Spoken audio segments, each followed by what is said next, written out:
Kepala Bapeda Kabupaten Bojonegoro atau yang mewakili, yang kami hormati dosen pembimbingan lapangan, Dr. Anggi Mohtar Pratama MEC atau yang mewakili, dan juga teman-teman KKN Sayang Temayang 2021, juga peternak Desa Jono dan Temayang yang berbahagia. Pertama-tama izinkan saya memperkenalkan diri.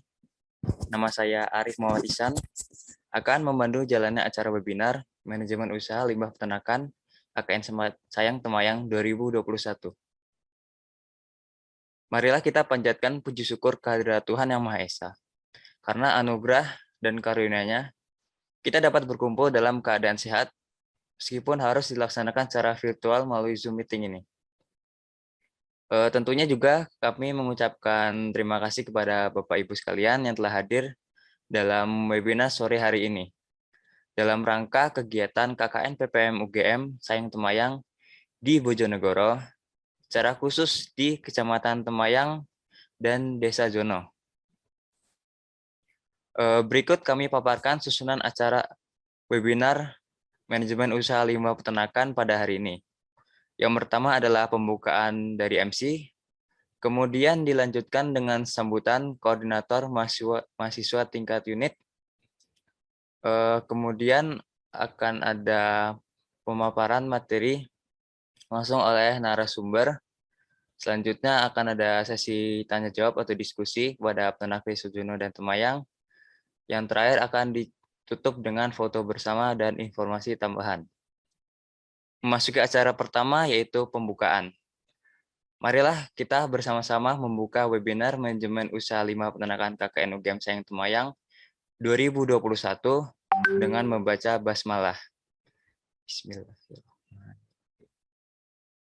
Selanjutnya doa bersama. Doa bersama akan dipimpin oleh teman saya Adi Sudarmaji. Kepada Adi Sudarmaji, saya persilahkan. Sebelumnya, apakah suara saya sudah terdengar? Ya, sudah. Baik. Bismillahirrahmanirrahim. Assalamualaikum warahmatullahi wabarakatuh. Salam sejahtera bagi kita semua. Yang terhormat Bapak-Bapak, Ibu, dan hadirin, serta rekan-rekan mahasiswa, marilah kita tundukkan kepala kita sejenak untuk bermunajat kepada Allah Subhanahu wa Ta'ala. Semoga kegiatan kita pada hari ini diridhoi oleh Allah Subhanahu wa Ta'ala dan dapat memberi manfaat sebesar-besarnya bagi kita semua. Marilah kita berdoa dengan khusyuk menurut agama masing-masing dan izinkan saya untuk memandu secara Islam. Bismillahirrahmanirrahim. Alhamdulillahirabbil alamin. Assalatu wassalamu ala asrafil anbiya'i wal mursalin wa ala alihi wa sahbihi ajmain. Allahumma sholli ala Muhammad wa ala ali Muhammad.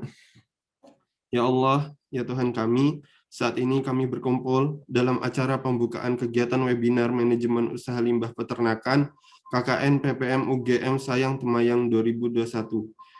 Jadikanlah kegiatan ini sebagai sarana untuk mempererat silaturahim, meningkatkan solidaritas, dan menjadikan sarana membantu sesama. Kami mohon kiranya kegiatan ini berada dalam ridho-Mu. Berkahilah semua langkah dan perbuatan kami, dan jadikanlah itu semua sebagai nilai ibadah. Ya Allah yang Maha Mengetahui, anugerahkanlah kepada kami ilmu yang bermanfaat bagi sesama, bermanfaat bagi kemajuan bangsa kami, bermanfaat sebagai bekal kami dalam menjalani kehidupan menuju kebahagiaan di dunia dan di akhirat. Ya Allah yang Maha Pemurah, limpahkanlah kepada kami kekuatan dan kesabaran, kemudahan dan keikhlasan, serta kecerdasan dan kearifan dalam mengikuti kegiatan ini. Satukanlah hati kami dan padukanlah langkah kami, serta kobarkanlah semangat kami dalam mencapai keberhasilan tujuan kegiatan hari ini.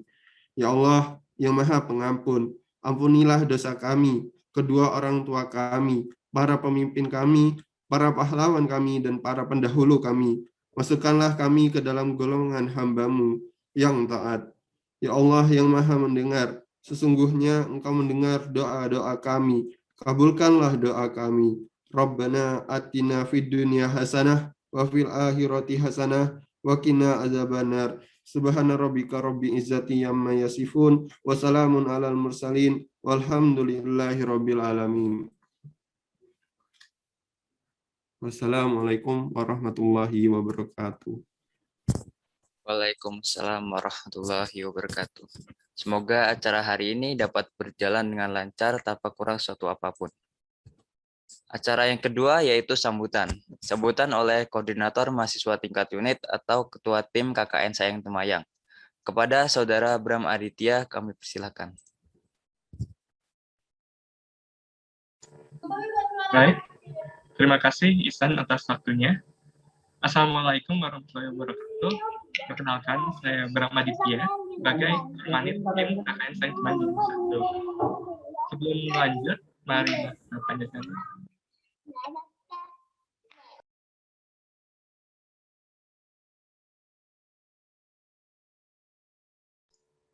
Maaf tadi terpotong ya. Oke. Perkenalkan lagi, tadi saya Bram Aditya sebagai Kormanit Tim KKN Sayang Temayang 2021. Di sini saya diberi kesempatan untuk memberikan kata sambutan. Saya ingin berterima kasih dulu kepada hadirin sekalian, Bapak Ibu yang sudah meluangkan waktunya untuk hadir untuk di acara ini. Semoga webinar yang diselenggarakan ini dapat bermanfaat dan dapat menginspirasi Bapak Ibu dalam mengembangkan usaha pengelolaan limbah peternakan, sehingga memajukan peternakan Bapak Ibu sekalian. Mungkin cukup dulu sedikit saja dari saya, karena tentunya kita di sini untuk mendengarkan narasumber ternama kita. Untuk menyingkat waktu, saya kembalikan ke MC. Terima kasih. Terima kasih kepada Saudara Bram yang telah memberikan sambutan. Selanjutnya yaitu sambutan dari dosen pembimbingan lapangan kepada Dr. Anggi Muhtad Pratama MSc. Tetapi beliau tidak dapat hadir pada webinar kali ini karena ada suatu halangan. Beliau menitipkan pesan untuk menyampaikan salam kepada Mas Viga, pada narasumbernya. Waalaikumsalam warahmatullahi wabarakatuh. Ya. Selanjutnya yaitu acara yang kita tunggu-tunggu nih kepada Bapak-bapak dan Ibu-ibu, yaitu pemaparan materi oleh narasumber. Sebelum memulai pemaparan materi, izinkan saya untuk membacakan CV dari Bapak Viga ini.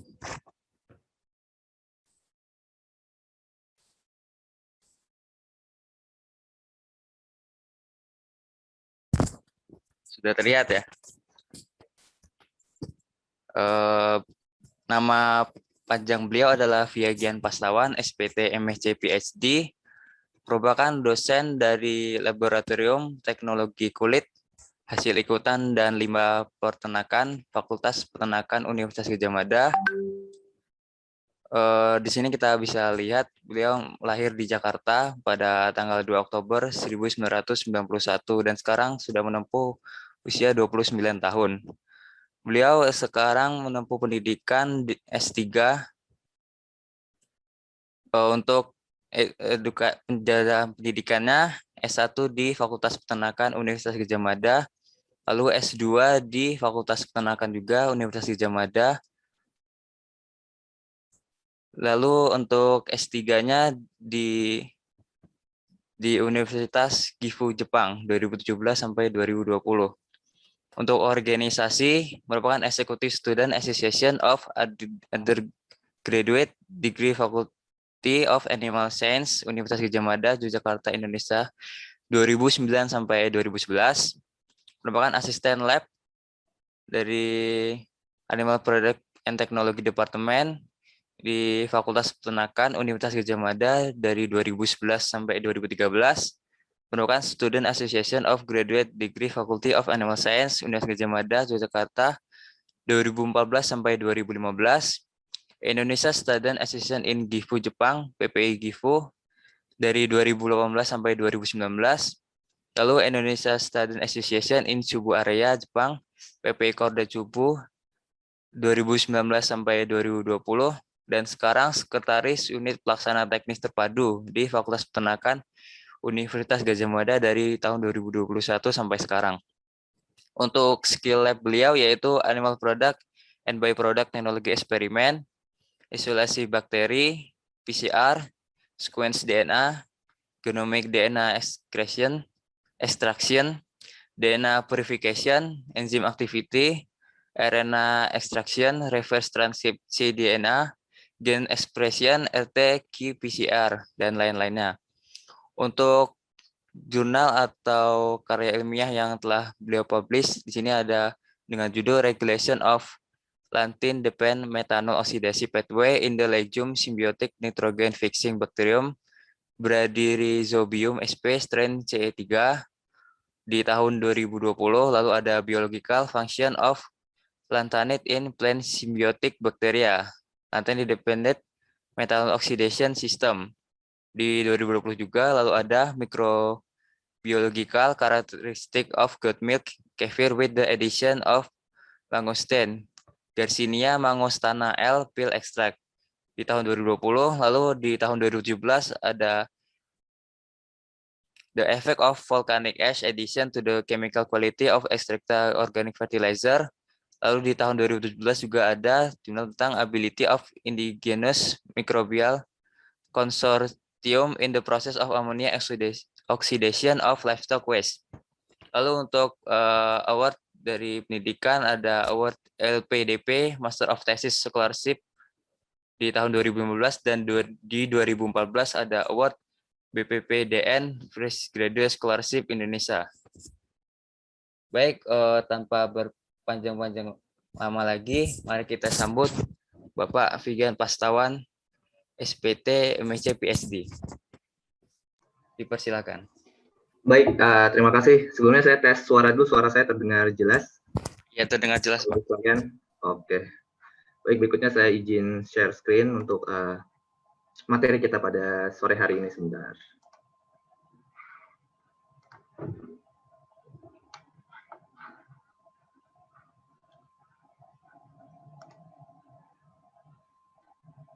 Sudah terlihat ya PPT-nya? Siap, sudah terlihat, Pak. Oke, sebentar.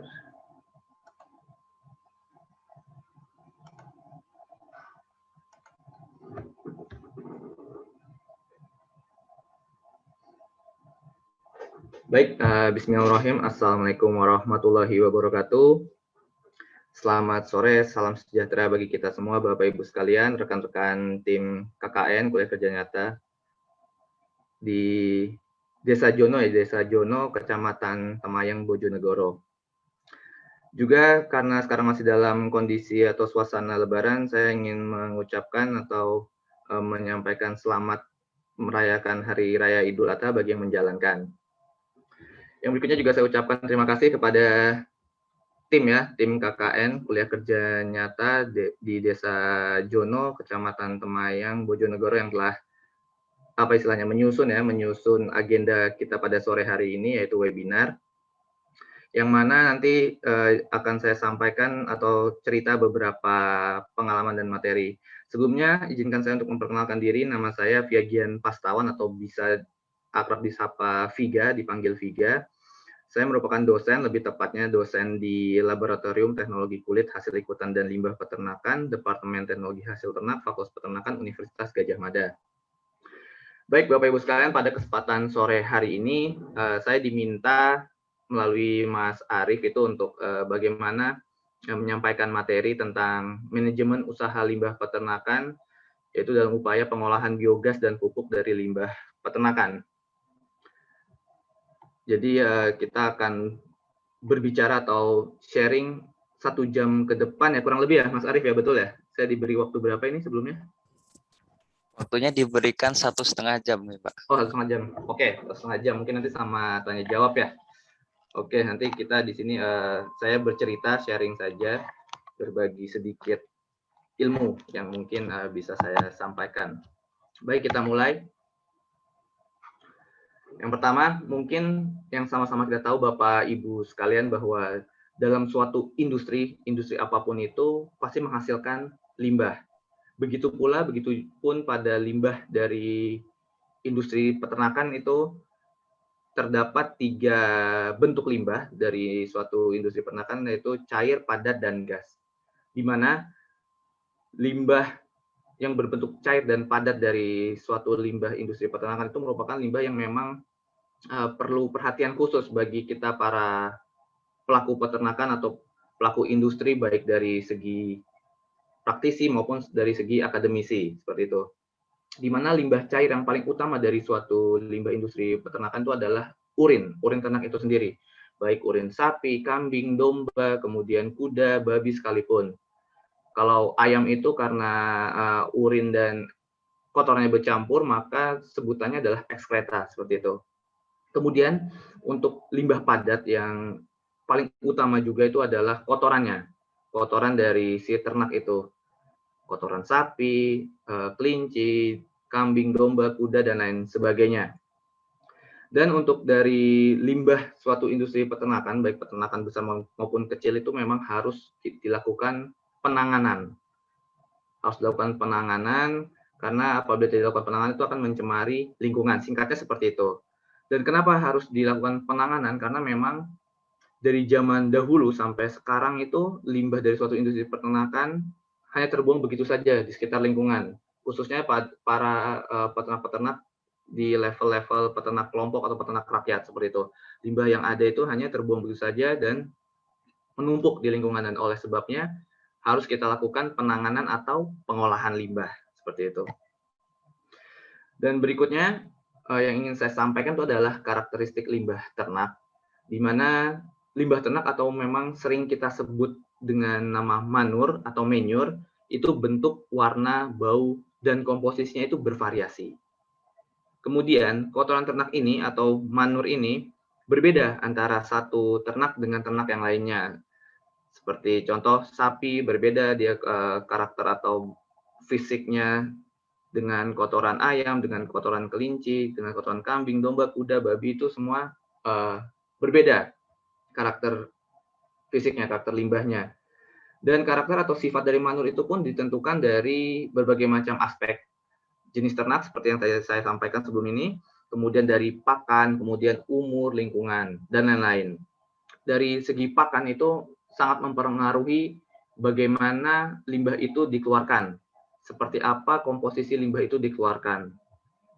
Ada yang semisal mengandung protein yang tinggi dari suatu bahan atau bentuk pakan yang dikonsumsi oleh seekor ternak, maka nanti saat kotoran itu dikeluarkan atau limbah itu dikeluarkan, dalam hal ini fesesnya ya atau ekskretanya itu akan juga mengandung protein yang tinggi, dan ini juga akan mencemari lingkungan, seperti itu. Kemudian ditentukan juga dari umur dan lingkungan itu sendiri. Lingkungan itu sendiri juga mempengaruhi bagaimana nanti limbah ini dapat seberapa jauh mencemari lingkungan, seperti itu. Dan yang akan mencemari lingkungan ini, Bapak Ibu sekalian, yang perlu saya sampaikan juga itu adalah bahan organik yang ada dari suatu limbah, baik limbah pertanian, limbah perkebunan, limbah industri, sampai limbah peternakan sekalipun, itu yang akan mencemari lingkungan apabila tidak dilakukan penanganan adalah bahan organiknya. Jadi suatu limbah atau suatu kotoran dalam hal ini dari sisi peternakan, kotoran itu dia mencemari lingkungan karena bahan organiknya. Bahan organik ini yang terdiri dari unsur-unsur CHON, kurang lebih seperti itu untuk teorinya. Dan bahan organik inilah yang harus distabilkan agar tidak mencemari lingkungan. Kurang lebih seperti itu. Kita lanjut. Kemudian masih dalam karakteristik limbah ternak itu ada tiga aspek. Yang pertama adalah karakteristik limbah ternak secara fisik, itu ada warna, kepadatan, kekentalan, dan ukuran partikel. Jadi karakteristik limbah ternak secara fisik ini adalah yang dapat kita ukur dan dapat kita rasakan, jadi seperti warna, kepadatan, kekentalan, dan ukuran partikel. Kemudian ada karakteristik limbah ternak secara kimia, yaitu adalah kandungan-kandungan kimianya, di mana kandungan dari suatu limbah ternak yang paling berperan itu adalah unsur-unsur nitrogen, fosfor, kalium, dan karbon yang nantinya dapat dilakukan atau dapat dibutuhkan dalam pengolahan baik biogas maupun pupuk organik seperti itu. Kemudian ada juga karakteristik limbah secara biologi adalah kandungan bakteri yang memang secara alami itu sudah ada atau sudah terdapat di dalam kotoran ternak atau limbah ternak. Seperti itu. Kita lanjut. Kemudian, nah ini masalah utama dari suatu limbah peternakan atau suatu pelaku industri peternakan adalah sumber bau, limbahnya. Limbahnya ini menjadi sumber bau bagi lingkungan sekitar dan masyarakat sekitar. Dan memang sebenarnya untuk kita melakukan aktivitas peternakan itu syarat-syarat yang harus dicapai itu salah satunya adalah jauh dari pemukiman, kemudian lebih rendah dari dataran sekitar, dari daratan sekitar, sehingga untuk kepentingan masyarakat itu tidak terganggu. Tetapi apabila memang mungkin zaman sekarang ini untuk ketersediaan lahan kosong sudah semakin sedikit sehingga banyak kita yang melakukan aktivitas peternakan di lingkup atau di lingkungan masyarakat, sehingga ini yang menjadi faktor utama kegelisahan masyarakat, yaitu adalah sumber bau, di mana sumber bau ini dihasilkan atau disebabkan oleh zat atau senyawa amonia. Amonia ini berbentuk gas yang bersumber dari kotoran ternak, baik sapi, kambing, domba, yang mana dia menguap apabila dibiarkan begitu saja.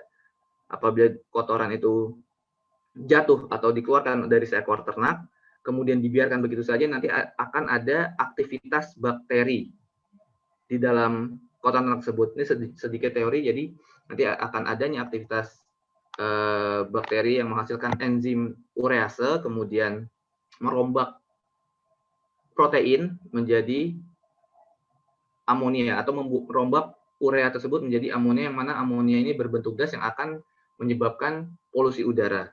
Itulah yang menyebabkan sumber bau. Jadi amonianya adalah merupakan masalah utama dari suatu limbah industri peternakan.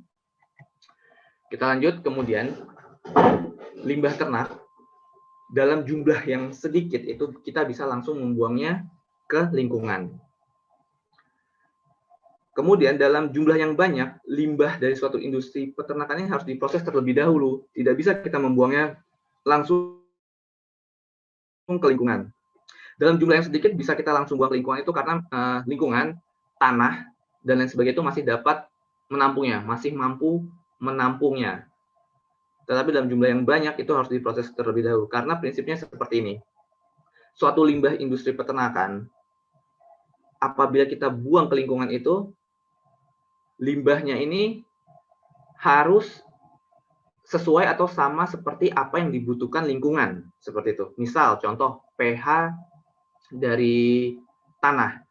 pH tanah itu sekitar mendekati netral ya, walaupun agak di bawahnya sedikit. Dan limbahnya ini pun sebenarnya harus menyamai atau setara dengan apa yang dibutuhkan dari tanah tersebut atau lingkungan tersebut. Dan ada lagi namanya CN ratio atau perbandingan C dan N. CN ratio tanah itu berkisar belasan ya, 12, 13 seperti itu, dan limbah suatu industri peternakan itu CN rasionya masih agak tinggi, dan memang itu harus disamakan juga dengan apa yang dibutuhkan oleh tanah dan lingkungan.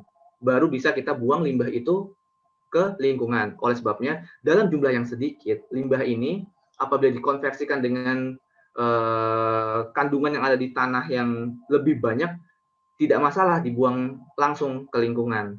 Tetapi dalam jumlah yang banyak, dengan bongkahan yang banyak, kandungan CN ratio, kemudian nilai pH dari limbah ini tidak sesuai dengan apa yang dibutuhkan tanah atau lingkungan. Oleh sebabnya, itulah kenapa harus dilakukan penanganan terlebih dahulu.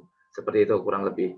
Di sisi lain, limbah industri peternakan itu mengandung sumber nutrien bagi tanaman yang dapat digunakan juga untuk meningkatkan produktivitas tanah. Jadi dapat meningkatkan produktivitas tanaman dan tanah. Unsur-unsur atau hara dari nutrien yang terkandung itu antara lain N, P, K, nitrogen, fosfor, dan kalium. Tetapi dalam jumlah yang besar juga, unsur N ini dapat mencemari lingkungan, khususnya air tanah maupun air permukaan. Kenapa dapat mencemari lingkungan? Karena unsur N ini merupakan derivat atau pecahan terakhir dari protein. Jadi bongkahan besarnya secara awam ya, bongkahan besarnya itu adalah protein. Protein kemudian terpecah menjadi ikatan peptida. Ikatan peptida terpecah lagi menjadi asam amino, kemudian sampai pada N atau nitrogen. Nah, dalam jumlah yang banyak,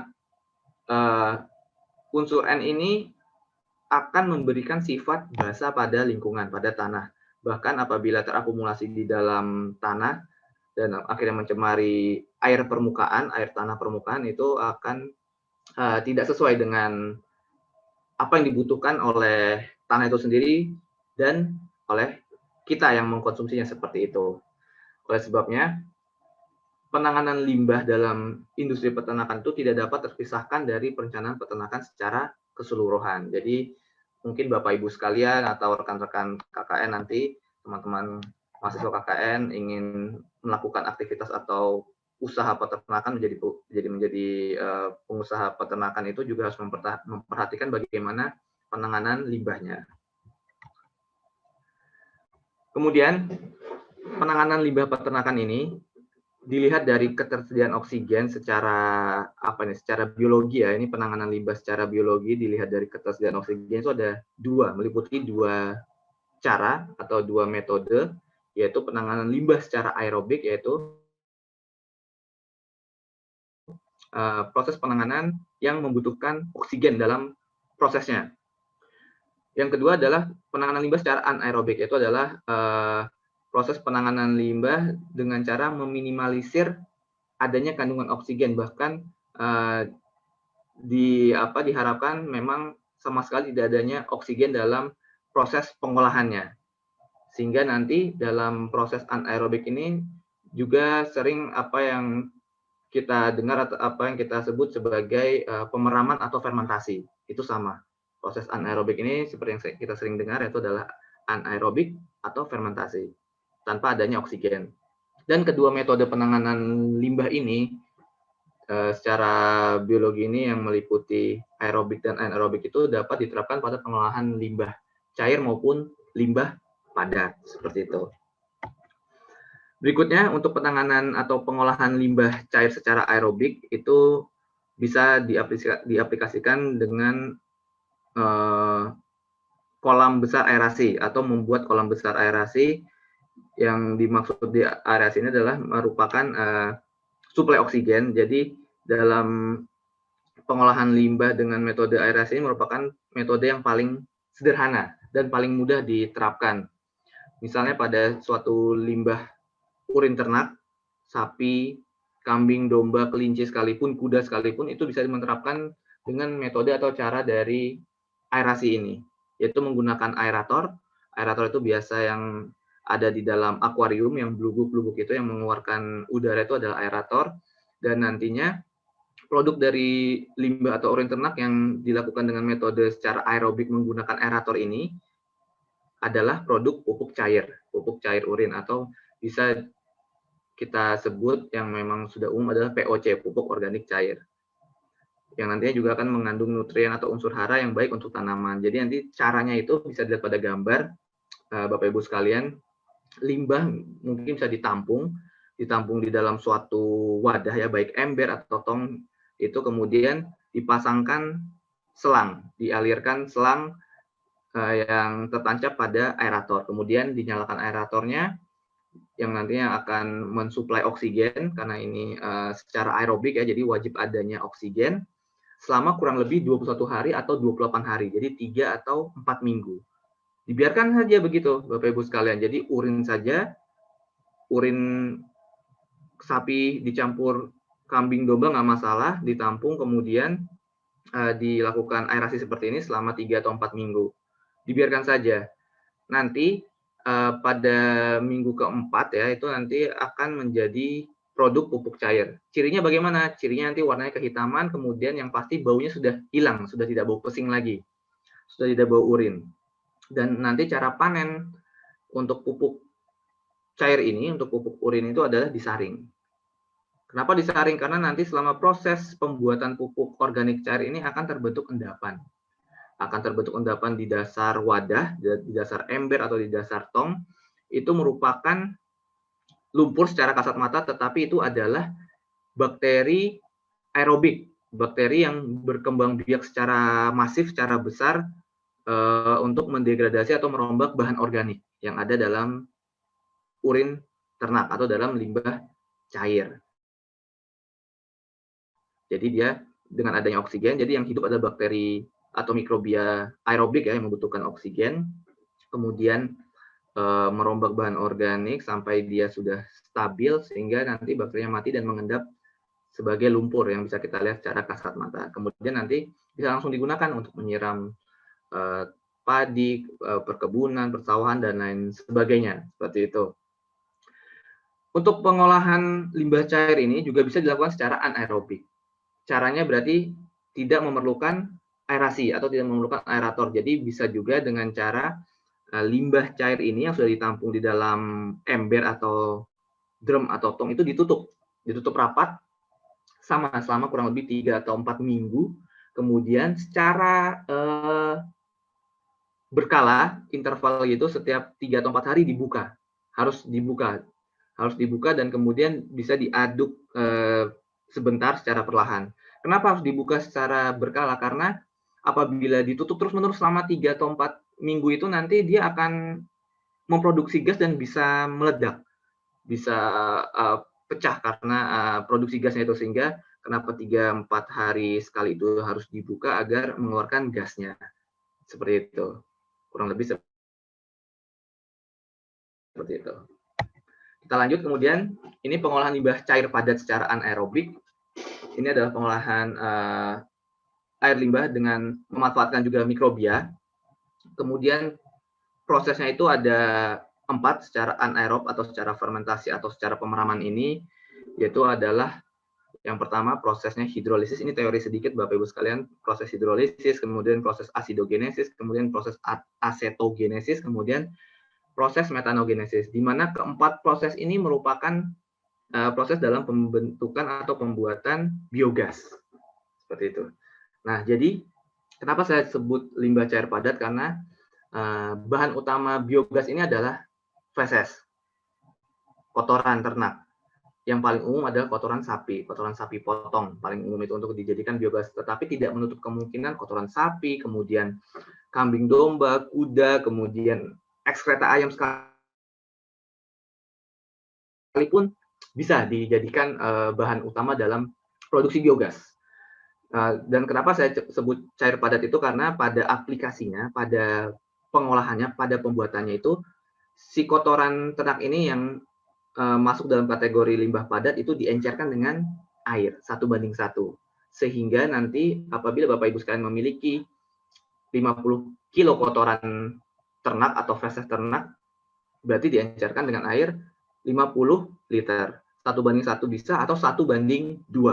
Kalau 1:2 misal 20 kilo kotoran ternak berarti 40 liter air. Itu bisa 1:1 atau 1:2. Sehingga nanti bentuknya ada lumpur. Itulah kenapa saya sebut di sini pengolahan limbah cair padat, karena berbentuknya lumpur, atau yang sering kita sebut itu adalah slari. Slari itu adalah bahan material utama dalam produksi biogas yang dimasukkan. Kita sebut namanya slari. Dan pengolahan bahan organik khususnya kotoran ternak itu secara fermentasi atau anaerob ini akan menghasilkan gas-gas seperti CH4 atau yang kita sebut metan, kemudian CO2 atau NH3 dan NH3 atau amonia. Dan gas utama dalam produksi biogas ini yang diharapkan sekali adalah terbentuknya gas CH4 ini atau gas metan. Gas metan ini yang nantinya akan bisa dibakar. Dan ini Bapak Ibu sekalian bisa dilihat, ini gambar adalah skema biogas atau digester biogas yang ada di dalam tanah. Jadi yang sebelah kiri itu, ini mohon maaf, mungkin tulisannya kurang jelas ya. Jadi yang sebelah kiri itu adalah pipa inlet. Inlet itu merupakan pipa masukan bahan dasar dari pembuatan biogas itu, yaitu tadi kotoran ternak yang diencerkan dengan air 1:1 yang berbentuknya lumpur atau slari itu dimasukkan melalui pipa inlet. Kemudian akan mengisi tangki biogas. Tangki biogas ini diisi tidak sampai penuh ya Bapak Ibu sekalian, kurang lebih 70% atau 75%. Kemudian didiamkan atau diperam di dalam tangki ini selama kurang lebih juga sama 21 hari atau 3 minggu. Sampai 4 minggu juga nggak masalah. Nanti gas ini akan keluar melalui pipa saluran yang ada di atas tanah ya, di atas tangki itu, yang mana nanti pipa saluran ini biasanya langsung dialirkan ke rumah-rumah untuk dialirkan ke kompor sehingga bisa dimanfaatkan energi biogas ini sebagai alternatif pengganti LPG. Kemudian nantinya untuk slari yang ada di dalam tangki biogas ini selama 4 minggu atau 3 minggu tadi sudah tidak berproduksi, maka harus diisi ulang. Setelah diisi ulang, dari dalam tangki biogas ini akan keluar ke sebelah kanan melalui pipa outlet. Seperti itu. Melalui pipa outlet yang mana sudah menjadi ampas biogas atau kita sebut sludge, seperti itu. Dan ini adalah skema biogas di atas tanah ya Bapak Ibu sekalian. Sama yang sebelah kiri ini adalah inletnya atau pretreatment tank. Kalau di atas tanah ini berarti dia disedot ya. Disedot pakai pumping karena digesernya di atas. Kemudian sama nanti setelah 21 hari atau 3 minggu dan sampai pada 28 hari atau 4 minggu itu terproduksi gas biogas, dan sampai pada maksimalnya sudah tidak terproduksi lagi, maka harus diisi ulang. Dan nantinya ampas yang ada di dalam digeser biogas ini akan keluar ke sebelah kanan, ke dalam storage tank di sini, atau melalui pipa outlet. Dan nanti gas bisa dimanfaatkan untuk pembakaran atau pada kompor ya. Kita lanjut, dan ini juga skema dari perkandangan sampai pada saluran pipa menuju kompor. Jadi ya dari kandang ternak. Jadi untuk biogas Bapak Ibu sekalian, yang umum memang dia di dalam tanah, yang umum. Tapi tidak menutup kemungkinan juga banyak yang membangun konstruksi biogas itu di atas tanah. Jadi ini juga saya jelaskan sedikit dari kandang ternak. Baiknya itu memang kandang ternak itu adalah dekat dengan digeser biogas, sehingga tidak memakan waktu, tidak memakan tenaga untuk membawa kotoran ke tempat penampungan digeser biogas. Jadi dari kandang ternak diambil kotorannya, diambil seperti itu, istilahnya diserok ya Bapak Ibu sekalian, dikumpulkan langsung masuk ke dalam bak pengaduk.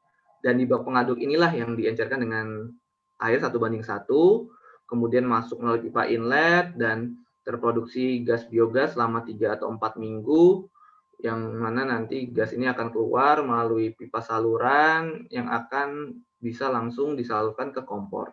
Dan kelebihan biogas ini Bapak Ibu sekalian, dia gasnya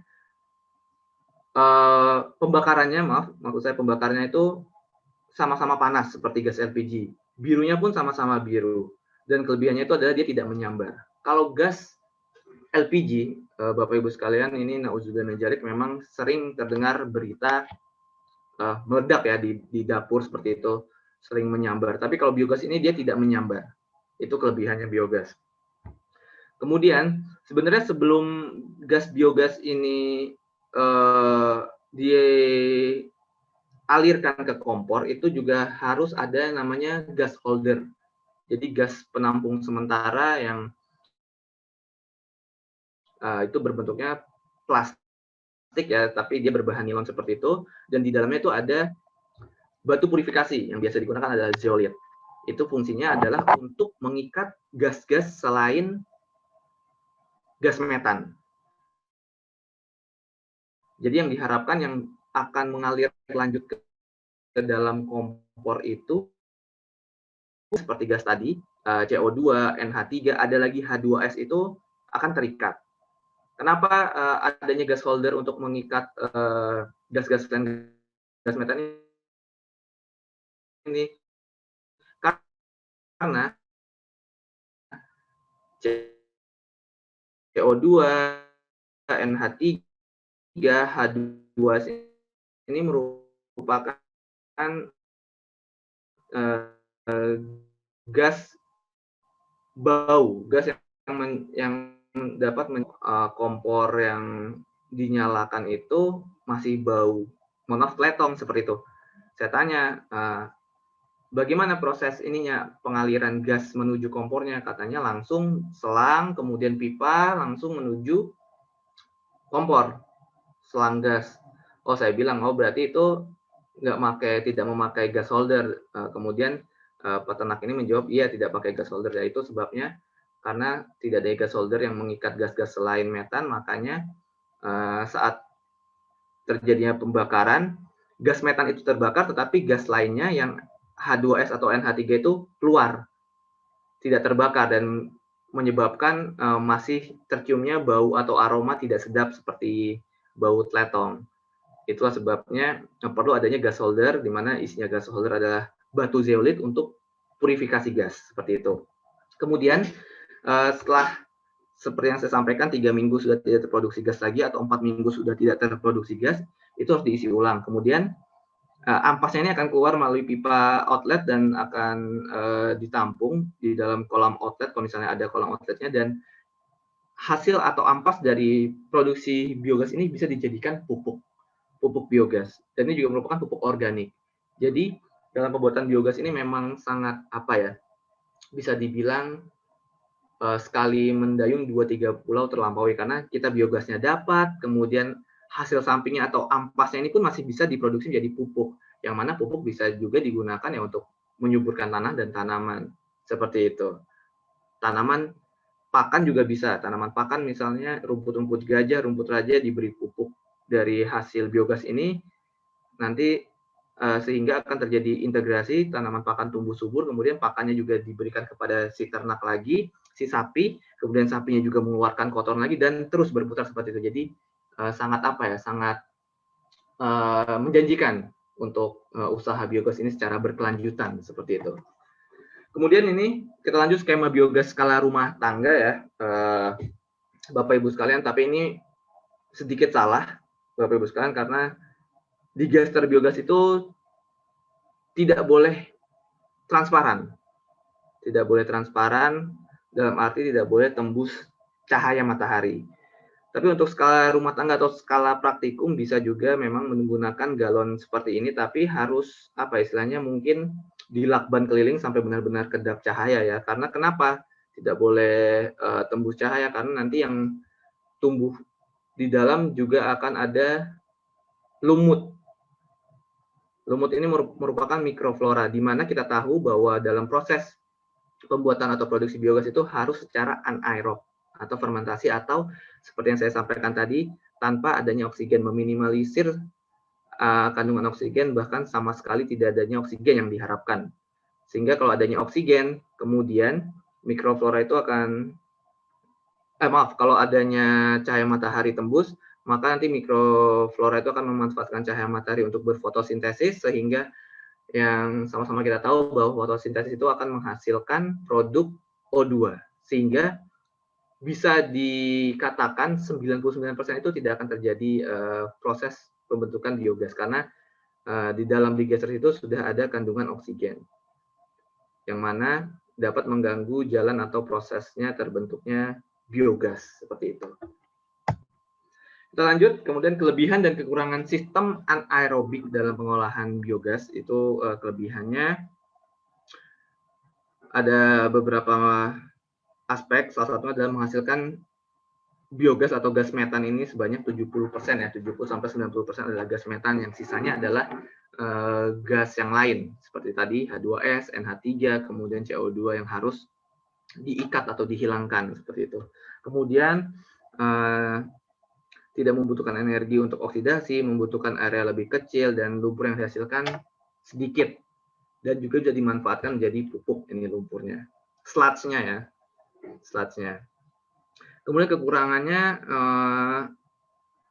salah satunya adalah pengoperasiannya cukup rumit ya, karena memang dalam membangun atau membuat digester biogas ini konstruksinya itu harus tepat, dalam arti kemiringan dari pipa inletnya, kemudian kemiringan dari outletnya, kemudian ukuran digester biogasnya, berapa kubik, pipa-pipanya seperti apa, gas holdernya juga seperti apa, bahannya seperti yang saya sebutkan tadi, paling tidak berbahan nilon seperti itu.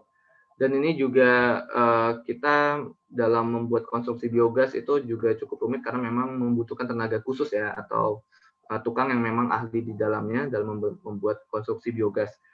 Dan tidak sampai situ saja, setelah biogas ini atau digester biogas ini kita berhasil membuatnya, kita pun istilahnya perlu pelatihan atau perlu belajar bagaimana melakukan pengolahan limbah padat untuk sebagai sumber biogas. Itu pun perlu pelatihannya. Jadi memang pengoperasiannya cukup rumit. Kita lanjut, kemudian lanjutan dari biogas ini adalah penanganan limbah padat, di mana limbah padat itu tidak serta-merta seperti yang di awal saya sebut tadi adalah feses saja, tetapi masuk di dalamnya sisa pakan, baik sisa pakan dari sapi, kambing, domba, kemudian alasnya ternak, atau bedding kita suka sebutnya ya. Misalnya seperti alas dari sapi itu biasanya kan jerami, domba, dan kambing itu biasanya panggung ya. Kemudian kuda itu alasnya atau bedding itu biasanya kan serbuk kayu, serbuk gergaji, itu juga merupakan limbah padat. Dan juga seperti yang saya sampaikan, limbah biogas ya, maaf bukan bogas, ini limbah biogas, itu sludge itu juga merupakan limbah padat yang harus kita tangani. Seperti itu.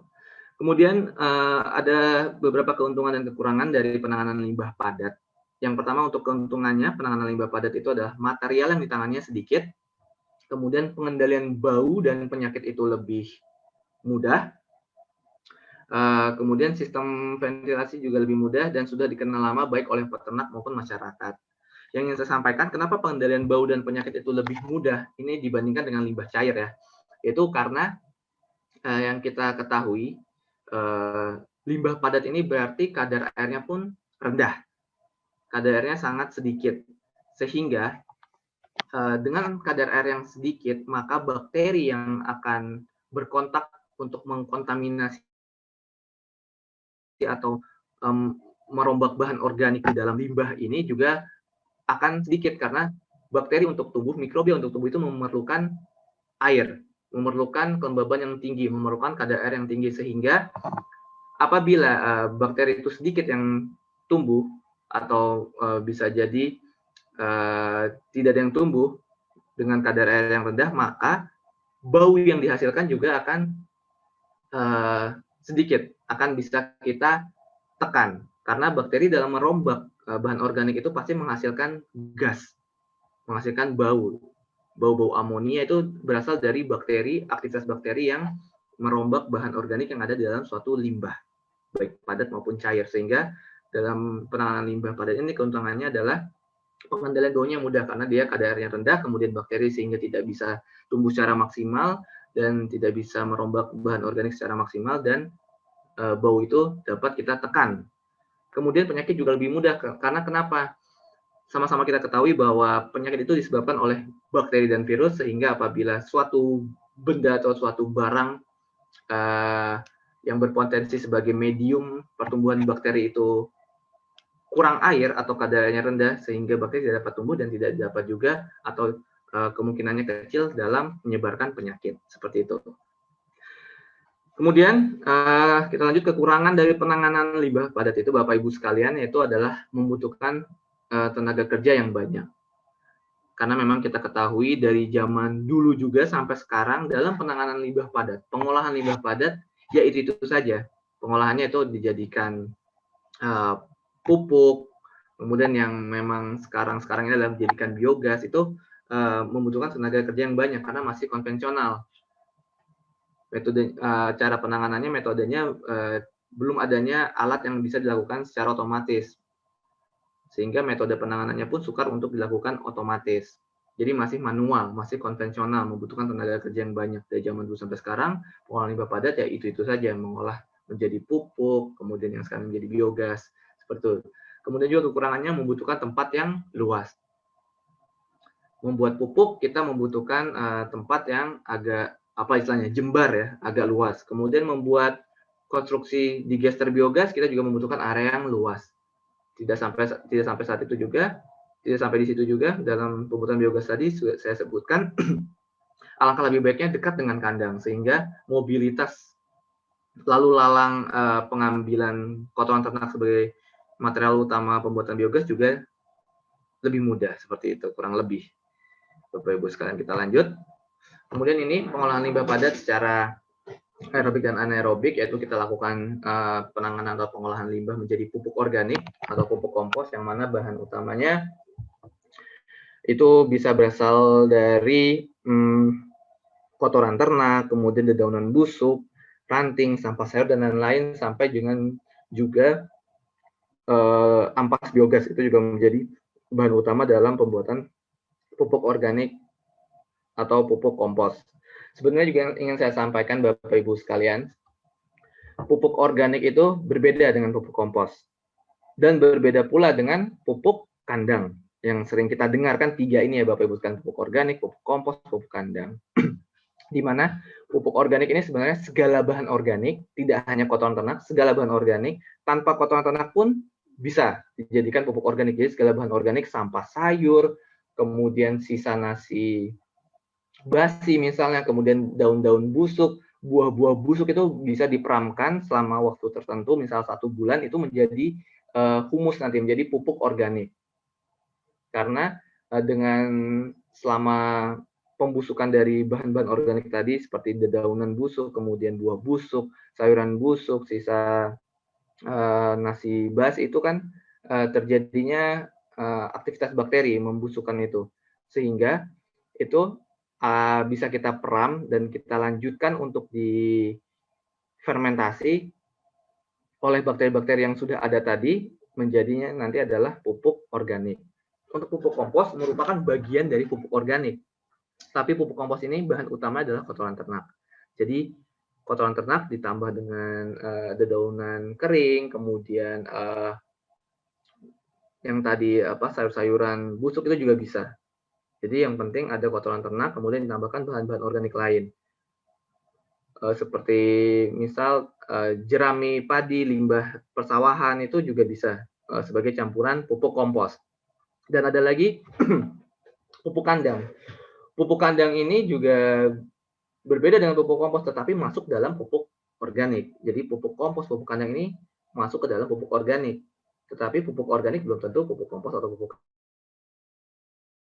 kandang. Apalagi pupuk kompos belum tentu pupuk kandang. Seperti itu. Karena yang namanya pupuk kandang itu merupakan kotoran hewan atau feses sapi yang memang dibiarkan begitu saja sampai mengering dan menjadi pupuk kandang. Ini banyak biasanya di mana? Di Jogja khususnya ini banyak di area-area peternakan di Kaliurang, di Turi, kemudian di Godean itu banyak yang memproduksi pupuk kandang yang memang karena mudah ya, dengan cara mengeringkan begitu saja, ditampung begitu saja sampai kering menjadi pupuk kandang. Tetapi memang akan menyebabkan polusi udara karena selama pengeringan itu akan terjadi penguapan oleh gas-gas yang terkandung di dalam kotoran tersebut yang mana mencemari lingkungan. Seperti itu. Sehingga harus dilakukan pengolahan. Dijadikan pupuk organik atau pupuk kompos. Seperti itu. Untuk meminimalisir terbentuknya atau terbuangnya gas ke lingkungan sekitar. Itulah esensi atau inti dari pengolahan limbah padat untuk dijadikan pupuk organik atau pupuk kompos. Kemudian kita lanjut. Ini adalah sedikit skema bagaimana pupuk organik untuk dimanfaatkan oleh tanaman ya, khususnya pangan organik dibandingkan dengan pupuk kimia. Bisa kita lihat Bapak Ibu sekalian bahwa pupuk organik ini bahan organik yang sudah stabil yang ada di dalam pupuk organik ini akan menjadi bioaktifaktor dan juga menjadi nutrisi tanah yang bisa dimanfaatkan oleh mikroorganisme tanah. Mikroorganisme tanah ini bermanfaat ya untuk memang membantu dalam istilahnya nodulasi di akar, seperti di akar tanaman seperti itu. Sehingga bahan organik ini bisa dimanfaatkan juga oleh mikroorganisme tanah dan akar tanaman.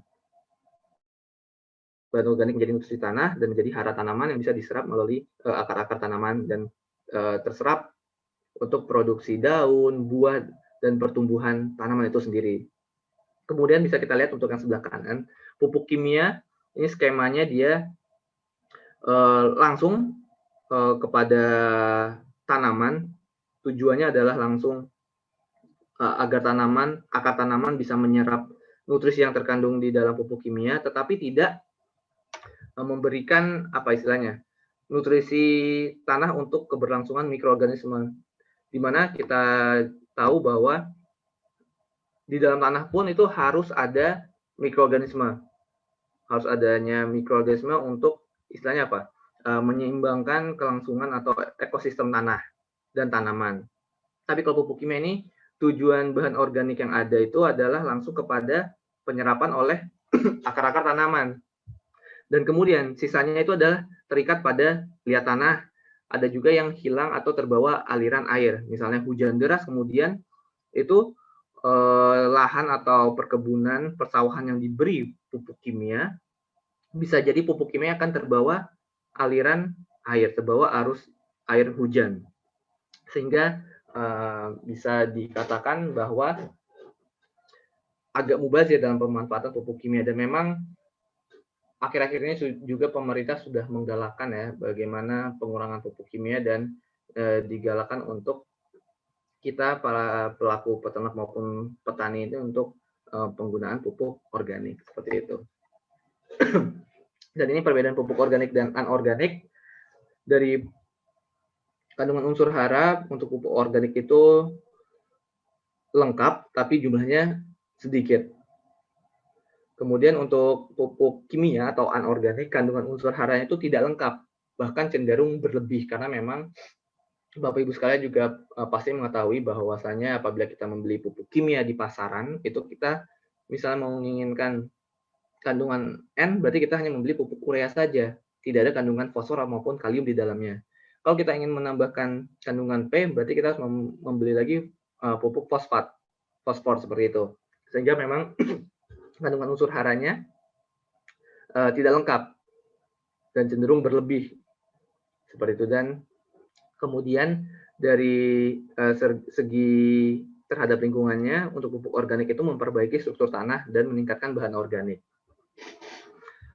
Kenapa meningkatkan struktur tanah? Karena memang daya ikat air dari pupuk organik ini tinggi ya, sehingga tanah ini dalam jangka panjang dia tidak kering, sehingga strukturnya akan rapat seperti itu, dan bahan organiknya akan meningkat untuk menyuburkan tanah itu sendiri dan tanaman. Menyuburkan tanah dalam konteksnya adalah juga menyuburkan mikroorganisme yang ada di dalam tanah. Kemudian untuk pupuk kimia itu dia tidak memperbaiki struktur tanah, karena memang seperti yang tadi saya sampaikan di slide sebelumnya, dia langsung terserap oleh tanaman, dan sisanya ini akan terikat pada liat dan bahkan akan terguyur oleh air hujan apabila hujan turun. Dan dalam jangka panjang, penggunaan pupuk kimia ini dapat merusak tanah akan menjadi kering seperti dan lain sebagainya. Dari segi ekonomi, harga relatif murah untuk pupuk organik, bahkan mungkin tidak luar biasa sedikit pun, karena kita bisa memanfaatkan limbah-limbah yang ada di sekitar untuk dijadikan pupuk organik. Untuk pupuk kimia itu harganya mahal ya, kita harus membeli untuk mendapatkannya. Pupuk organik daya serap airnya tinggi, yang tadi saya sampaikan juga. Kemudian pupuk organik itu daya serap airnya tetap atau rendah. Kemudian memperbaiki kehidupan mikroorganisme tanah untuk pupuk organik. Untuk pupuk anorganik tidak memperbaiki kehidupan mikroorganisme tanah. Kita lanjut. Dan ini bahan pembuatan pupuk kompos secara umum bisa dibilang. Jadi ada kotoran ternak, kemudian ada sekam atau jerami padi, kemudian ada kapur, ada abu, ada tetes tebu ya atau molasses, dan bakteri. 4 yang komersil yang bisa digunakan. Dan campurannya dalam persen ya, 85%, 5,5%, 4%, 5%, dan 0,5%. Seperti itu. Dan ini tahap dan proses pembuatan pupuk kompos. Yang pertama sekali kita mengeringkan kotoran sampai kadar air 60%. Bagaimana kadar air 60% itu kita dapat? Yaitu dengan cara dilihat secara kasat mata. Apabila kita pegang itu dan kita agak remas sedikit si kotoran ternak ini, maka akan basah di tangan. Terasa basah di tangan berarti itu dia 60%. Terlihat secara kasar mata kering, tetapi agak diremas itu basah di tangan berarti kadar airnya adalah 60%. Kenapa kotoran ini dibutuhkan kadar air 60%? Karena kalau terlalu basah itu nantinya malah akan lembab. Apabila lembab, nanti yang tumbuh akan jamur, sehingga dalam proses pembuatan pupuk organik itu malah terhambat, bahkan tidak jadi atau busuk seperti itu. Kalau terlalu kering juga nanti kaitannya dengan bakteri ya, dengan bakteri. Jadi kita membuat pupuk kompos ini, pupuk organik ini memang memanfaatkan jasa si bakteri yang terkandung di dalam kotoran itu secara alami maupun yang ditambahkan. Dan apabila semua bahan itu kering, maka nanti bakteri pun tidak dapat berkembang biak seperti yang tadi saya sampaikan di tengah-tengah tadi. Karena bakteri memang tumbuh itu membutuhkan kadar air. Kemudian kotoran itu dicampur dengan bahan-bahan yang lainnya, diaduk merata. Kemudian tadi saya lupa menyampaikan bahwa kapur, abu itu fungsi lainnya adalah untuk menyerap kadar air dari kotoran yang apabila kotoran itu mengandung kadar air yang tinggi, seperti itu. Terus juga saya juga lupa nih tadi, maaf. Untuk kotoran ternak ini merupakan sumber nitrogen dari dalam pembuatan pupuk kompos. Skam atau jerami ini merupakan sumber karbonnya. Kapur sumber kalsium dan abu itu sumber mineral. Abu ini merupakan sumber mineral karena dari segala sesuatu bahan organik yang diabukan itu akan menjadi mineral. Jadi bisa berasal dari abu apa aja. Abu sekam, abu pembakaran, apa saja itu, karena segala bahan organik yang diabukan akan menjadi mineral. Seperti itu. Kemudian kita lanjut. Kemudian setelah dicampur, diaduk, kemudian itu diperam selama 5 minggu atau 35 hari. Dan setiap minggunya dilakukan aerasi. Aerasi di sini adalah pembalikan ya, pengadukan setiap seminggu sekali untuk istilahnya meratakan campuran lah, meratakan panas dan lain sebagainya, karena pada minggu pertama itu akan terbentuk panas yang sangat tinggi, kurang lebih 60 sampai 65 derajat Celcius, sehingga panas ini harus diratakan. Atau dengan bahasa awamnya seperti kita memasak ya, kita harus mengadukan, meratakan panas itu sama seperti pembuatan pupuk kompos. Kemudian panen pada hari ke-35 dengan cara diayak. Kemudian ciri-ciri pupuk organik, tahap awal dihasilkan suhu yang cukup tinggi dan kurun waktu yang relatif pendek ya, mungkin 5 hari atau 6 hari pertama. Untuk kotoran sapi, kalau untuk kotoran ayam mungkin lebih cepat, dia 3 hari pertama sudah panas. Kemudian nanti saat sudah mulai memasuki tahap pematangan itu tekstur atau secara fisik bisa dilihat bahwa bahan itu akan berbentuk lempung humus dan tidak berbau. Kemudian remah, berwarna kehitaman, dan yang pasti mengandung hara yang tersedia bagi tanaman maupun tanah. Dan ini proses pembuatan pupuk kompos dari nomor 1 sampai 6. Jadi 1 itu bahan-bahan, kemudian dicampur, disediakan, kemudian dicampur merata, dan urutannya tidak mesti sama ya. Itu saya jerami paling bawah karena memang kebetulan saja paling bawah.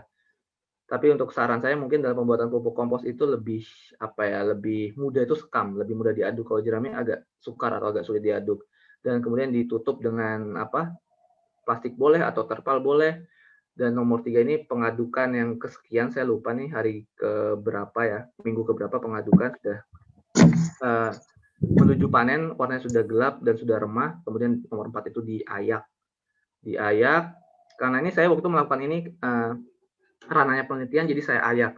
Padahal yang bagian granulnya itu yang di nomor 4, yang agak digambar yang di atas, nomor 4 itu masih bisa juga digunakan sebagai pupuk organik. Kemudian nomor 5 itu sebagai media tanam, misalnya dibandingkan dengan tanah 1:1 sebagai media tanam. Kemudian diuji tanam kepada tanaman sawi. Ini dulu saya melakukan penelitian ini, Bapak Ibu sekalian. Baik, mungkin itu sementara yang bisa saya sampaikan seputar manajemen usaha limbah peternakan pengolahan menjadi biogas dan pupuk organik. Sekiranya ada yang ingin disampaikan atau bertanya, mungkin bisa kita berdiskusi. Ya, baik, saya kembalikan ke Mas Arief ya, sekian dari saya. Wassalamualaikum warahmatullahi wabarakatuh. Waalaikumsalam warahmatullahi wabarakatuh. Materi yang sangat bagus dan menarik. Terima kasih kepada Bapak Fikan Pastawan, SPTM CPSD yang telah membawakan materi manajemen usaha limbah peternakan. Acara selanjutnya yaitu adalah sesi diskusi dan tanya jawab. Kali ini kami membuka ruang sebesar-besarnya kepada Bapak Ibu hadirin sekalian untuk bertanya hal-hal yang terkait dengan materi pada sore hari ini. Untuk itu kami membuka pertanyaan melalui bisa on mic atau via chat juga boleh untuk dua penanya pertama. Dipersilakan. Monggo dipersilakan Bapak Ibu sekalian, apabila ada yang ingin bertanya, nanti kalau bisa saya jawab ya, saya jawab. Kalau agak sulit buat saya mungkin ya PR juga buat saya. Atau Bapak Ibu sekalian ada yang ingin sharing pengalamannya pernah dalam melakukan penanganan atau pengolahan biogas, pupuk, itu juga mungkin ilmu juga buat saya. Dipersilakan. Kita sama-sama belajar di sini, nggak apa-apa. Maaf, saya bisa tanya. Iya, Pak Sugihartono ya. Saya dari petugas teknis peternakan di Kecamatan Kemayan. Jadi termasuk Yono, saya ada di wilayah Yono juga. Yang diketahui di wilayah Yono itu populasi sapi juga lumayan banyak. Ada kalau di populasi yang padat itu di sekitar Yono dan di lingkungan di kelompok kita di Kedunggang itu juga banyak, tapi kalau di Yono itu memang sapinya banyak dan limbah untuk biogas di skala rumah tangga itu belum banyak dimanfaatkan untuk biogasnya. Mungkin saya lihat tadi ada yang skala kecil kayak digester dari galon itu. Saya tertarik untuk itu, apakah itu bisa diaplikasikan untuk di skala rumah tangga. Nah, kemudian apabila itu bisa diaplikasikan, jika pakai galon itu bisa menghasilkan gas untuk berapa jam? Untuk Pak Fiadian, terima kasih. Dan sebenarnya ironinya di kami itu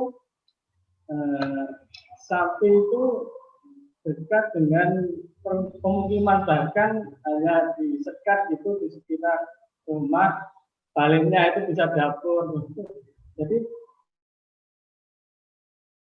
kalau kita bisa memanfaatkan limbah untuk masak dan lain-lain, itu memang sangat bagus sebenarnya. Terima kasih untuk perhatian. Ya, terima kasih. Ini langsung saya jawab ya, Mas Arief. Ya, boleh langsung dijawab aja. Oke. Ya, terima kasih Pak Sugihartono tadi atas sharingnya, ceritanya dan pertanyaannya. Jadi untuk biogas dengan digester galon ini, kalau bisa saya bilang ini mungkin hanya skala skala percobaan, skala lab begitu Pak Sugihartono. Dan kemudian untuk secara standarnya pun ini kurang standar ya, karena dia masih transparan atau tembus cahaya. Seperti yang tadi saya sampaikan bahwa digester biogas itu tidak boleh adanya kebocoran atau transparan dari cahaya yang bisa masuk, karena nanti akan menghambat bahkan tidak terjadinya proses pembentukan biogas, karena membutuhkan kondisi yang anaerob, membutuhkan kondisi yang fermentasi. Kalau dia tembus cahaya, nanti akan adanya lumut yang tumbuh, lumut akan menghasilkan oksigen sehingga tidak terjadi proses biogas. Kalau bisa saya sarankan juga, misalnya untuk skala rumah tangga, ini sebenarnya kalau di Jogja ya Pak ya, di Jogja ini kita memang ada tempat memesan digester biogas seperti itu untuk skala rumah tangga yang memang udah istilahnya sudah bisa digunakan untuk misalnya para peternak yang memiliki sapi 2-3 ekor yang ada di belakang rumahnya, kemudian juga bisa langsung diisi ke dalam digester itu dan bisa langsung disalurkan ke kompor seperti itu. Kalau untuk pertanyaan skala rumah tangga dari galon ini untuk dibuat itu mungkin saya bisa bilang sulit Pak ya, atau mungkin tidak bisalah untuk dijadikan secara kontinuitas untuk keberlanjutan, karena memang tadi juga pertanyaannya berapa lama kalau pakai galon itu. Untuk pakai galon ini juga mungkin nggak nyampe berapa ya, tidak sampai 5-10 menit itu sudah habis gasnya, karena memang untuk galon ini kita juga buat Pak Sugiartono di kampus itu untuk skala lab saja, skala praktikum dan skala penelitian. Untuk membuat yang agak berkepanjangan atau kontinuitas itu mungkin paling tidak 2 kubik seperti itu. 2 kubik itu mungkin bisa agak lama lah waktunya. Jadi untuk yang pertanyaan skala rumah tangga yang kecil ini ya hanya untuk uji coba saja Pak Sugiarto. Seperti itu mungkin yang bisa saya sampaikan. Terima kasih.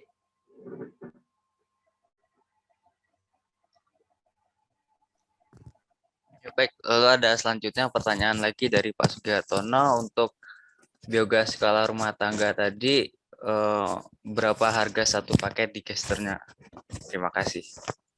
Oke, ya.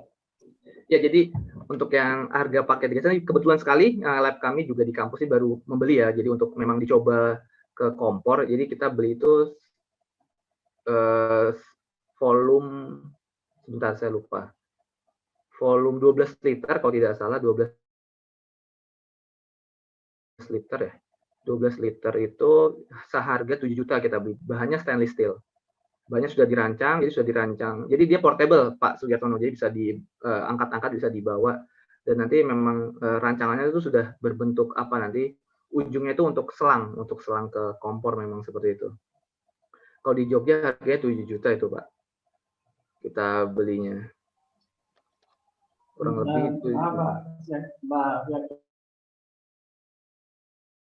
Ya, untuk mungkin kalau di kami, kalau harga kita itu jual terjadi usia 4 bulan. Nah, mungkin ada atau yang lebih murah gitu mungkin untuk skala rumah tangga. Karena di tempat kami itu dalam satu rumah tangga itu bisa 2-3 ekor apa sapi di tempat kami. Masing-masing di area segitu. Dan kemudian kita masih gunakan, kebanyakan masih menggunakan Iya, betul. Kalau mungkin itu bisa dimanfaatkan dalam skala rumah tangga, maksud saya, dengan biaya yang sedikit lebih ditekan, mungkin lebih bermanfaat bagi kami di Pemayang di Jono. Ya, baik Pak Sugiartono. Jadi mungkin sebelumnya apa di Desa Jono ini ada semacam peternak kelompok Pak? Ada di kelompok kami di Kedung Benang itu kita sudah punya biogas, paket biogas sudah ada. Oh, sudah ada di gesternya. Sudah ada. Sudah dalam, kalau di kelompok kami ada. Oh. Yang kami maksud untuk skala rumah tangganya. Oke. Untuk pemanfaatan limbah skala rumah tangga. Iya, memang skala rumah tangga ini memang ini ya, apa, menjanjikan seperti itu kalau misalnya kita memang punya digesternya atau alatnya, karena memang kalau untuk skala rumah tangga dan kita harus mengkonstruksi, membangun yang semen seperti itu kan juga agak apa ya, tidak masuk ya, hitung-hitungannya tidak masuk, agak mahal. Ya paling yang bisa saya sampaikan ya seperti itu Pak. Jadi mungkin kalau misalnya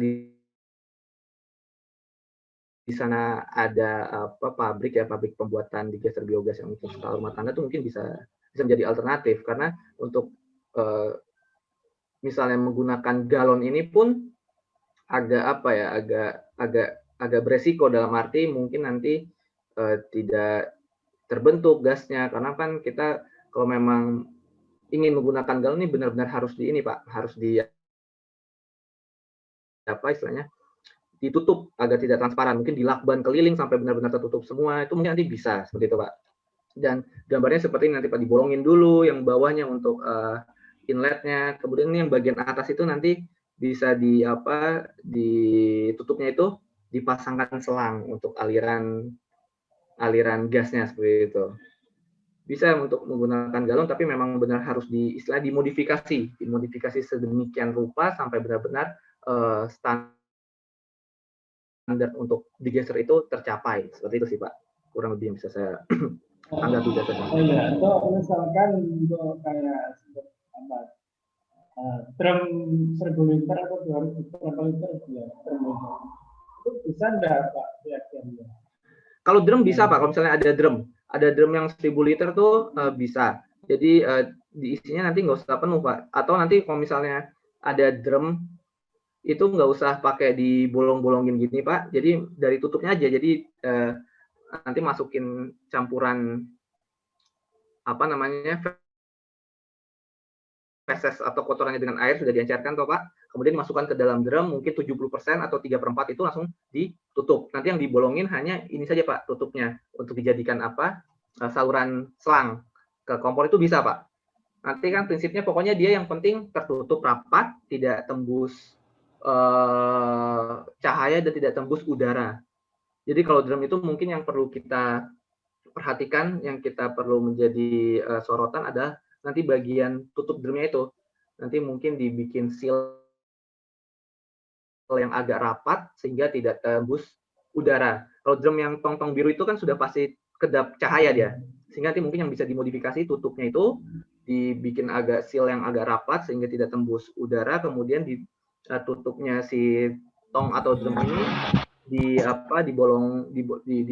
dikasih bolongan itu, dibolongin untuk dipasangkan keran selang gitu. Nanti sambungannya bisa menggunakan selang kompor untuk ke kompor-kompor itu bisa Pak. Jadi tidak perlu dipasangkan pipa seperti galon ini, tidak perlu dibolongkan di bawahnya, nggak usah, nggak apa-apa. Jadi langsung masukin ke dalam drum atau tong, kemudian diaduk di situ juga nggak apa-apa Pak. Sehingga bisa jadi biogas skala rumah tangga. Seperti itu. Terima kasih. Ya, sama-sama Pak Sugihartono. Ya, terima kasih kepada Bapak Sugihartono yang sudah menanyakan tentang biogas tadi, biogas rumah tangga terutama ya. Lalu selanjutnya mungkin ada pertanyaan dari peserta yang lain atau dari teman-teman KKN juga boleh nanya nih tentang pengolahan limbah peternakan. Monggo dipersilahkan. Atau cerita juga nggak apa-apa, boleh kalau ada yang ingin bercerita.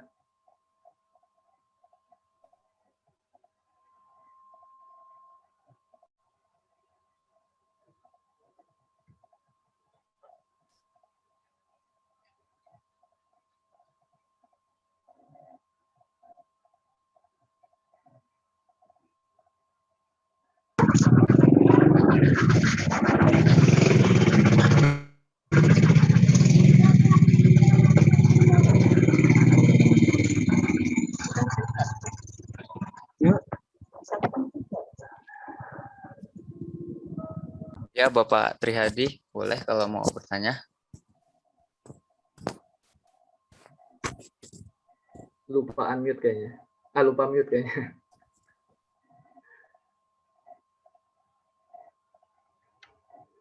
Monggo, Bapak Ibu, rekan-rekan.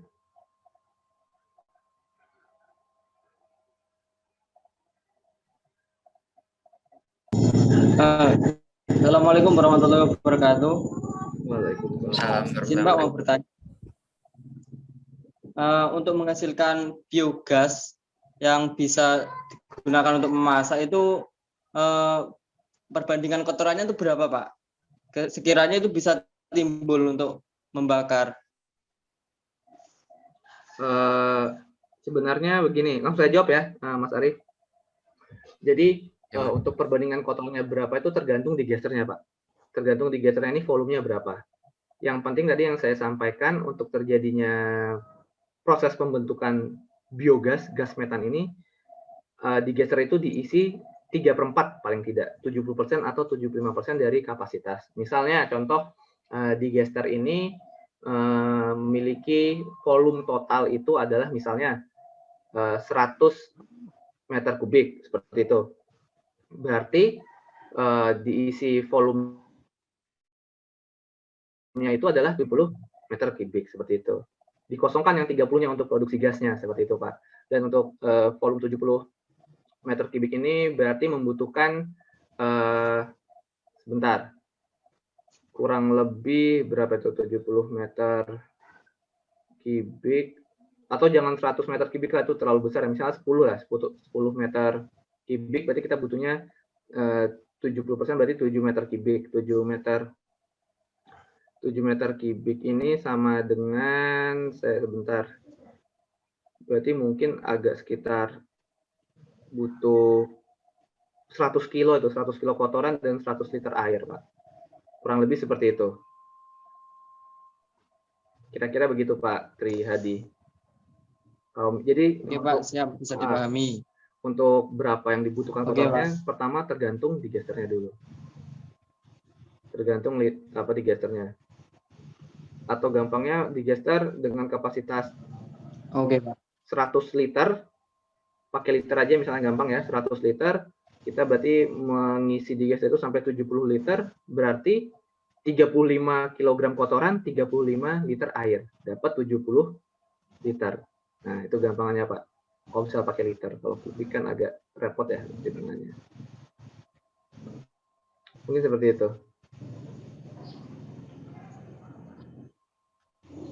Oke, baik Pak Figa atas jawabannya. Apakah sudah terjawab? Oke, Pak Trihadi. Oke, Pak, siap. Sudah bisa dipahami.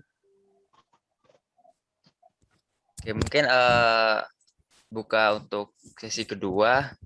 Untuk buka pertanyaan, 2 pertanyaan selanjutnya bisa ditanyakan lagi.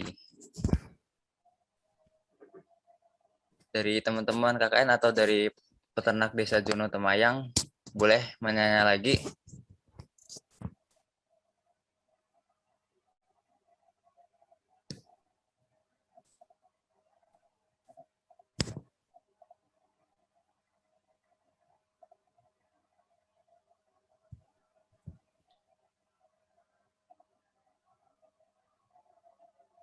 Ini gabungan berapa fakultas nih tim KKN-nya? Oh, untuk tim KKN ini ada banyak fakultas, Pak. Dari peternakan ada, kedokteran hewan. Untuk agro sendiri ada pertanian juga. Lalu ada dari saintek, dari teknik, terus ada dari geografi. Kalau juga ya. Ya banyak. Sosum, terus juga ada medika, di farmasi.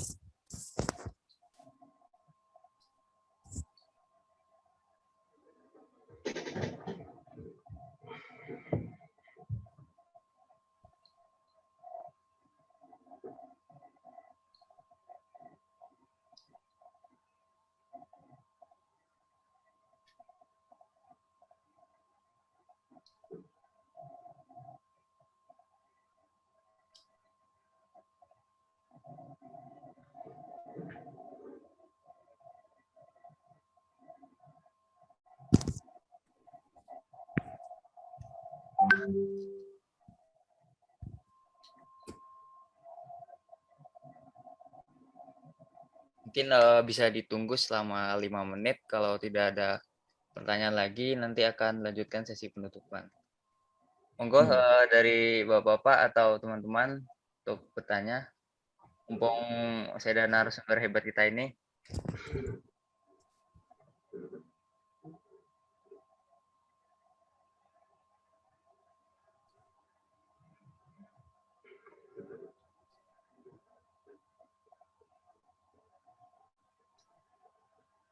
Nah, ini ada pertanyaan dari kolom chat. Dari teman saya Anindita Hera Cynthia. Selamat sore Pak Viga. Izin bertanya Pak, saya pernah melihat di YouTube sludge yang dihasilkan dialirkan ke dalam kolam untuk membudidayakan lele. Apakah itu benar-benar bisa dan aman ya Pak? Terima kasih. Ya, terima kasih. Siapa tadi yang bertanya? Anindita Hera Cynthia. Ya. Mbak Anindita, jadi dialirkan ke kolam untuk budidaya lele, berarti sebagai pakan lele ya. Nah, jadi memang lele itu kita lebih, kalau beternak lele ya, ini sebenarnya lebih ke perikanan, tapi nggak apa-apa. Jadi kalau beternak lele, lele itu salah satu ikan yang tahan banting kalau bisa dibilang, karena dia makanannya itu nggak sesulit ikan-ikan lain. Jadi dia maksudnya agak kotor aja nggak apa-apa, karena dia tumbuh di lumpur aja bisa seperti itu.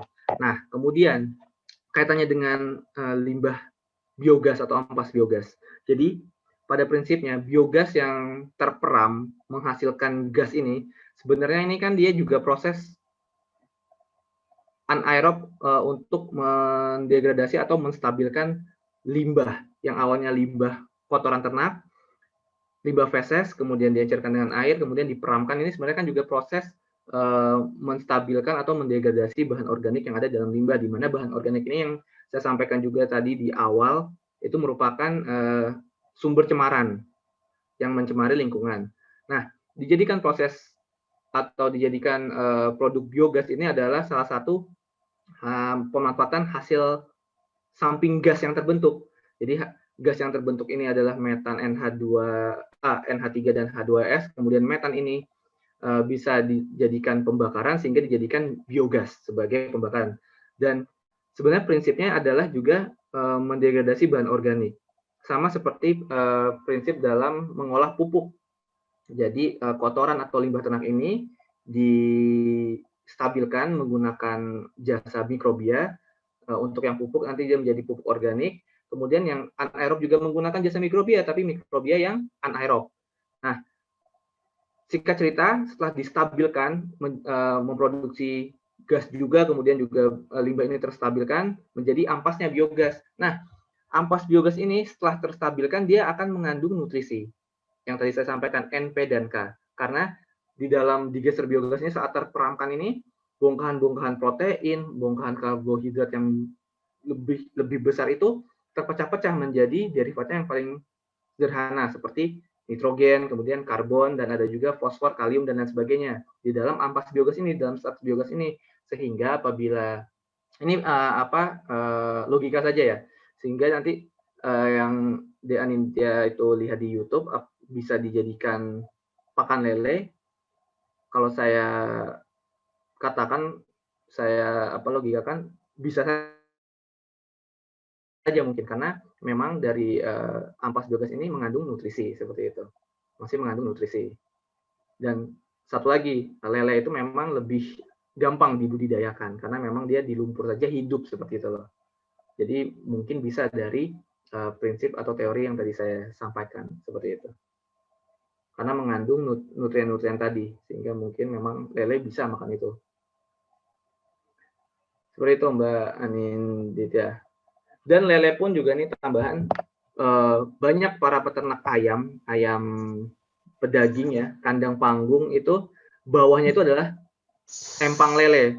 Jadi si ayam ini mengeluarkan kotoran, jatuh ke mana? Jatuh ke empang, kemudian menjadi pakannya si lele.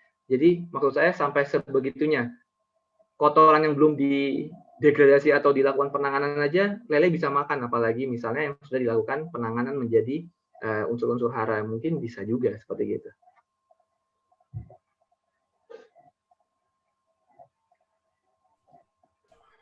Baik, terima kasih atas jawabannya Pak Vika. Apakah Mbak Cynthia sudah tidak bingung lagi jawabannya?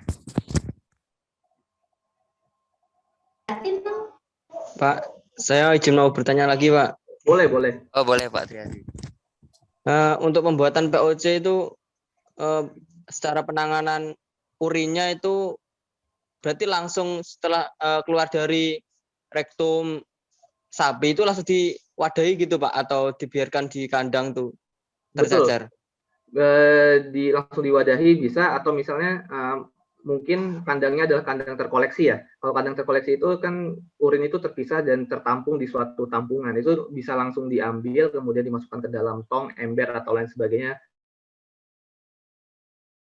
wadah penampung, kemudian dilakukan aerasi. Kalau secara aerob. Kalau secara anaerob ditutup saja, Pak. Ditutup rapat, kemudian nanti setiap berkala 3 atau 4 hari sekali untuk yang anaerob ya. Untuk yang ditutup ini dibuka, kemudian diaduk perlahan, kemudian nanti ditutup lagi setiap 3-4 hari berikutnya, dibuka, diaduk, tutup lagi sampai 4 minggu.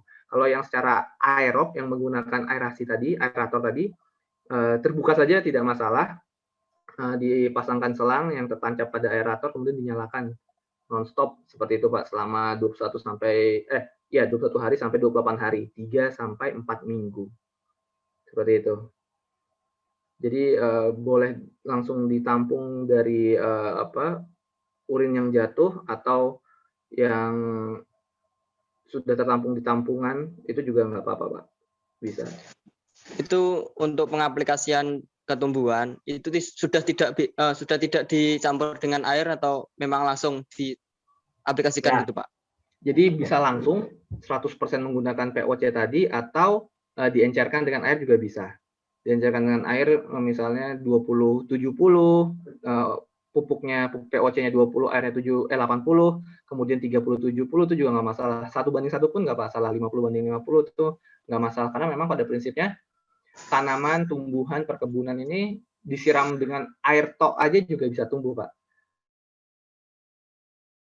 Jadi kalau ditambahkan dengan diencerkan dengan air, si pupuk organik cair ini pun bisa. Dan kalau saya pribadi lebih baik diencerkan karena sayang kan kalau menggunakan 100% pupuk organik cair.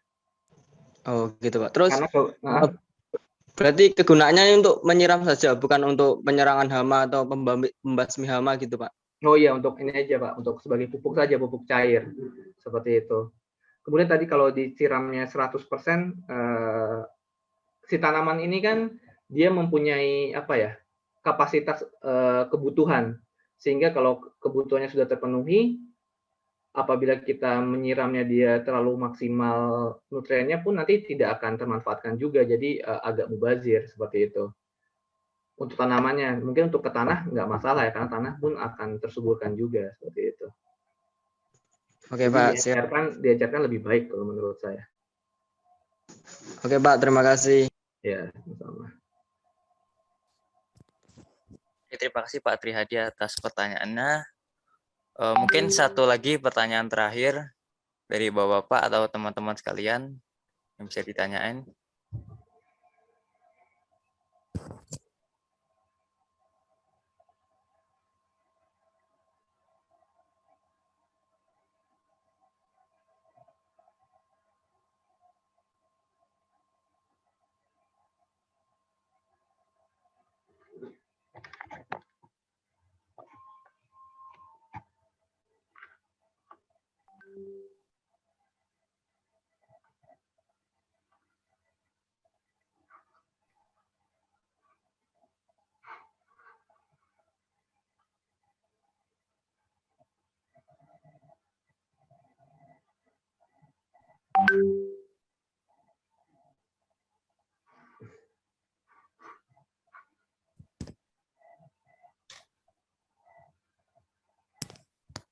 Oke, baik.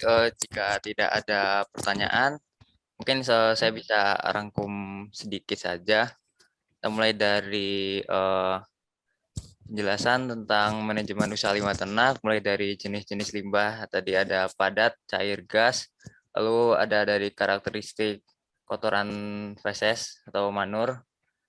Terus ada dari pengolahan biogas sendiri, mulai dari in atau dalamnya ke inlet, terus proses dari digester ke kompor kurang lebih, lalu ke outlet dari pupuk biogas itu bisa juga digunakan. Lalu ada juga tadi pengolahan tentang pupuk organik, terutama dari pupuk kompos itu dari feses kotoran sapi. Lalu untuk pertanyaan tadi untuk biogas dari rumah tangga itu bisa tapi sulit untuk dilakukan, terutama yang terbuat dari galon ini. Untuk harga tadi volume 12 liter 7 juta itu dari Jogja ada. Untuk drum bisa, nggak usah dibolongi. Lalu tempatnya harus tutup rapat, tidak tembus cahaya dan udara. Ada dari pertanyaan Trihadi untuk pupuk organik cair dari feses campur dengan air untuk bisa jadi pupuk tumbuhan. Lalu untuk saudara Cynthia, mungkin dari kolam lele itu bisa juga diberikan kepada lele, karena untuk lele kan ranah ke perikanan, dan lele juga termasuk hewan yang bisa makan segala macam jenis makanan. Terima kasih kepada Pak Viga atas pemaparan materi webinar manajemen usaha limbah peternakan. Nanti saya minta lagi Njeh untuk materinya untuk diberikan kepada warga, dan juga untuk izin merekam. Nanti akan saya upload ke laman YouTube kami KKN Bojonegoro.